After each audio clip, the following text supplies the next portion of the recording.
কাহিনী সত্য হতে যাচ্ছে। এই যে উড়ন্ত গাড়ি, এটা বিক্রি শুরু হয়েছে। আমার একটা ধারণা ছিল যে উড়ন্ত গাড়িটা আবার ডেভেলপ হচ্ছে। দেখছেন গাড়িটা, এটা হচ্ছে একটা ড্রোন, এটা একটা ড্রোন কার, ড্রোন ট্যাক্সি। অলরেডি দুবাই এটা নাকি নিছে, দুবাইতে এটা চলতেছে। পৃথিবী আরো কয়েকটা কান্ট্রিতে চালানোর অনুমতি দিচ্ছে এবং আপনি চাইলে ওটা কিনতে পারবেন। এটা কিনতে মাত্র 1.3 billion RMB, not dollar, RMB খরচ হবে। উড়ন্ত গাড়ি, 2 সিটার, চমৎকার ডিজাইন এবং দেখলেই কেমন জানি লাগতেছে যে ছোটবেলা আমরা কল্পনা করছি যে গাড়ি উড়ে বেড়াবে, সেই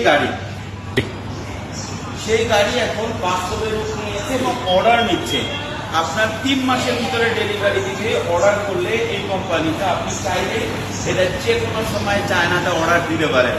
এবং আরো কয়েকটা কোম্পানি এরকম গাড়ি ডেভেলপ করছে, আরো ডিজাইন আছে। চিন্তা করেন টেকনোলজি কোথায় আগায় গেছে।